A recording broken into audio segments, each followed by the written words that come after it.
This is Mike, NoStressMike.com. I'm making this video talking about terrorism, and it's right after the London Bridge thing. And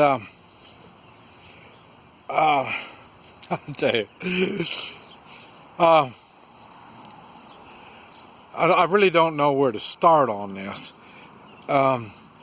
because this war on terrorism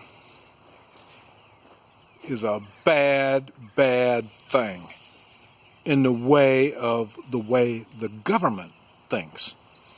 Okay, and the reason I say that, they're setting everything up where everybody is a suspected terrorist. Right now, you don't think so. I mean, right now, I understand it's really the Muslim type of thinking. And I'm not going to get on this thing about the Muslims on this video. Mainly what I'm talking about is the terrorism part and the mentality of how this situation is going. Okay, first thing,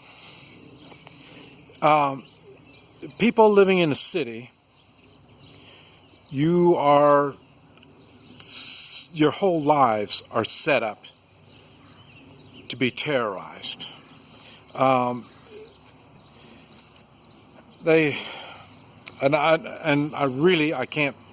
can't help you when you're in the city, and that is because the thinking has nothing to do. I mean, the way they promote all this stuff has nothing to do with taking personal responsibility and morals. That's the two things that I guide my whole life on those, and that's not even a consideration in all of this, and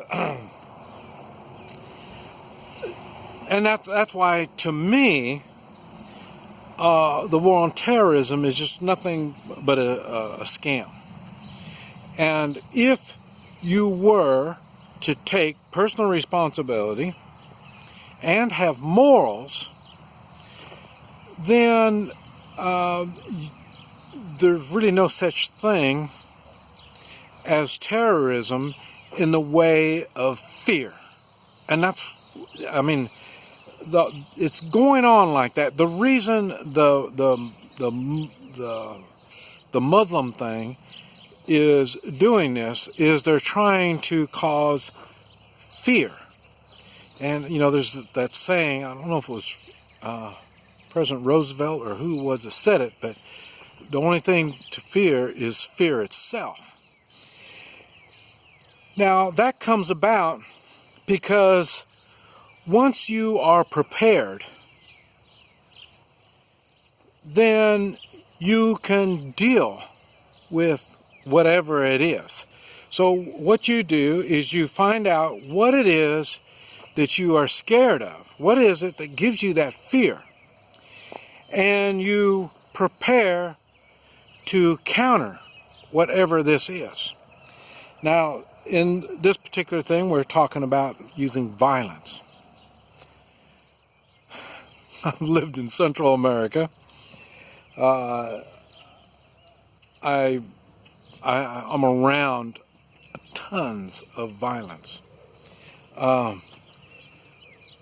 What I do is take personal responsibility, and I have morals. In other words, personal responsibility, what do I have to do to protect myself from whatever it is that's more than likely is going to happen? And I say, for me, it's the fear of multiple attackers.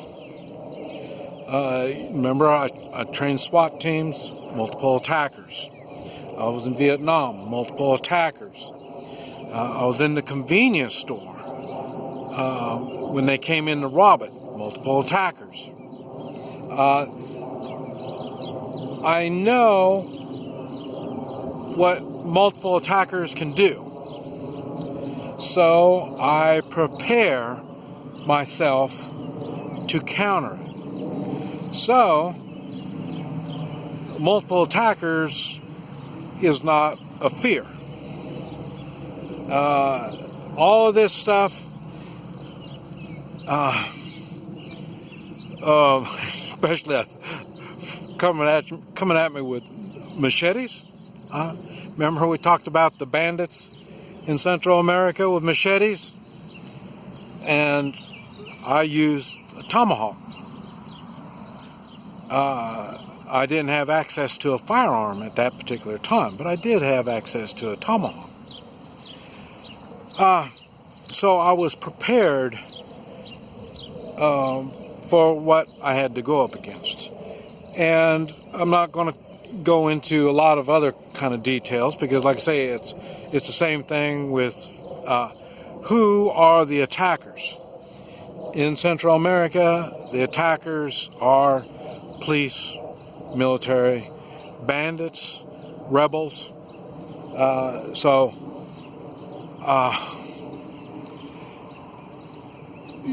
that's the way you set up. Now, on this particular kind of stuff, you think you're gonna pull a knife or machete and go on. It doesn't work. I'm prepared for that stuff. You've seen videos. I made videos where I work out with machetes, tomahawk, staff, sword. I don't think I've made a video talking about swords. That's because it's really nasty, and but I can still counter it, and I practice with it, so I know what they can do with these particular weapons. So if I know what a weapon can do, I can figure out how to counter it. And once I figure out how to counter it, then I lose the fear. When I lose the fear, then when people use these weapons or tactics on me, I respond differently. And they don't want to do it. Or if they do it, they get hurt. And they don't want to get hurt. Okay. Now, so in other words, you need to prepare. And like I say, if you're in the city, don't know. Like I say, now when I was in China, I lived in the city. I was in terror the whole time. I mean, I have no gun.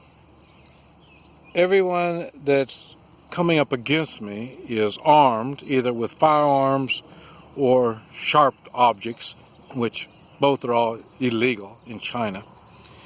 But all my threats have that. Okay.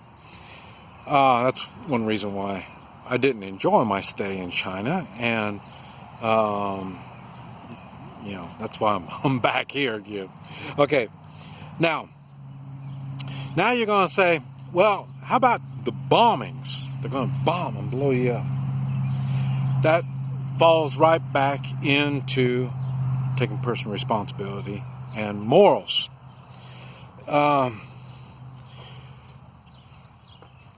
You probably have a better chance in getting hurt or killed in a car accident than a bombing. So, how do you prepare for a car accident? Now, when you prepare, you take the steps on preparing yourself for a car accident. Otherwise, you just do as the state or the government tells you to do. And that is, well, you just buy insurance. And then, when you get all boogered up, well, then you buy more insurance. You know what I mean? So they're using fear to sell their insurance. They're using, oh, you got your seatbelt, I forgot. They got the fear on the seatbelt too. So they promote fear. And that's why, none of this stuff bothers me. And like I say, I've prepared. And you was talking about, well, okay, the bomb blowing up. Now, I will admit, other than Vietnam, I don't think of nobody's. Well, no, I take that back. Well, the training SWAT teams, they were bombing me. So, and there's a way to counter all that. But you have the moral responsibility to defend yourself, in my beliefs. Now, they don't have that belief in China. They don't have that belief in Guatemala. And many of the Central American countries, they don't believe that. They believe that the government is going to take care of them. Just like I'm sure many of you believe the same thing. You depend on the government to take care of your security. And as you know, I travel around country to country. I live in different countries and all this kind of stuff. I never depend on the government to take care of me. But I take that moral responsibility along with the taking personal responsibility. I have a moral obligation to defend myself and to prepare and take care of myself and my family and all that other stuff. Now we're right back to the manly thing. And, even in the United States, they're trying to tell you don't be manly. But the real manly men do prepare because they are taking responsibility not only for themselves, but for their family. And so when it comes to the terror, don't let the terror get the best of you. And understand where we're going with this. Now they're looking for Pacific people. Eventually they're going to be looking at us. I found that out when I was in China. I mean, everybody in China is a suspected terrorist. So, and they treat everybody just like that. So, and that's where we're going with this. It's like I say, it's control. But the way to avoid control is to take personal responsibility and have good, strong morals that you can back up. This is Mike, NoStressMike.com.